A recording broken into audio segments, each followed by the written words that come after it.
सोनम वांगचुक की अगुवाई में लद्दाखवासी प्रोटेस्ट कर रहे थे, लेकिन सरकार उनकी मांगों पर ध्यान ही नहीं दिया। इसी के तहत कुछ दिनों पहले बीजेपी ऑफिस तक को लद्दाख वासियों ने फूंक दिया, लेकिन फिर भी सेंट्रल गवर्नमेंट उनकी मांगे मानने को तैयार ही नहीं। आखिर कारण क्या है? क्या लद्दाख वासियों की डिमांडें बेकार हैं या सेंट्रल गवर्नमेंट का अड़ियल रुख है? तो थोड़ा समझने की कोशिश करते हैं। अगर लद्दाख वासियों की मांगों को देखा जाए तो सिर्फ दो ही मांगे हैं मेनली। पहली मांग है उन्हें कि राज्य का दर्जा दिया जाए। तो सेंट्रल गवर्नमेंट राज्य का दर्जा दे क्यों नहीं देती?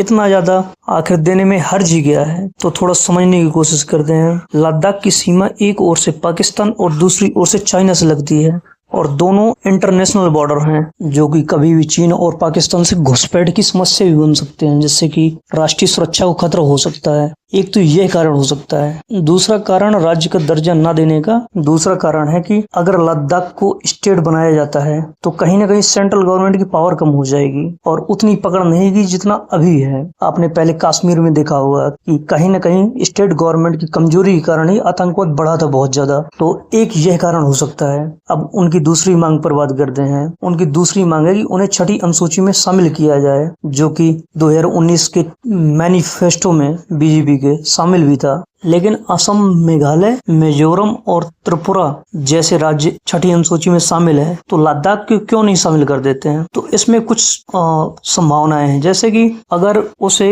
लद्दाख को छठी अनुसूची में शामिल किया गया तो जो बाहरी लोग जमीन खरीद लेते हैं वो खरीदना बंद हो जाएंगे, क्योंकि वहाँ खरीद ही नहीं सकेंगे। एक कारण यह हो सकता है। दूसरा कि वहाँ के लोकल लोगों को रोजगार मिलेगा, ये तो सही है। और तीसरा वही सबसे बड़ा है कि जमीन से जुड़ा हुआ मामला है। तो यही दो मेनली कारण थे जो कि सेंट्रल गवर्नमेंट उसे स्टेट का दर्जा नहीं देना चाहती और ना ही छठी अनुसूची का। तो इनके क्या कुछ समाधान नहीं निकल सकता है बीच का रास्ता? तो थोड़ा सा जानने की कोशिश करते हैं। पहला कि जो लद्दाख को स्टेट बना दिया जाए, लेकिन जो राष्ट्रीय सुरक्षा जैसे मुद्दे हैं सेंट्रल गवर्नमेंट पूरी तरीके से अपने पास रख ले, तो एक उन्हें स्टेट का दर्जा भी मिल जाएगा और राष्ट्रीय सुरक्षा की भी चिंता खत्म हो जाएगी। दूसरा, जो जमीन से जुड़ा हुआ मामला है, तो इसमें ऐसा कर सकती है कि जहां सेंसिटिव मामले हैं ज्यादा कि स्टेट को खतरा है किसी भी प्रकार से उनकी जमीनों से, दूसरा सेंट्रल गवर्नमेंट ये कर सकती है कि जमीन से जुड़ा हुआ मामला उनको भी सौंप दे, लेकिन कुछ मामले अपने पास रख ले। जहां गवर्नमेंट प्रोजेक्ट बनाना ज्यादा जरूरी है तो वहां सेंट्रल गवर्नमेंट अपने पास रख ले और बाकी स्टेट को सौंप दे। तो इस प्रकार से समाधान निकाला जा सकता है। लेकिन जिस प्रकार से सोनम वांगचुक को अरेस्ट किया गया था और उनमें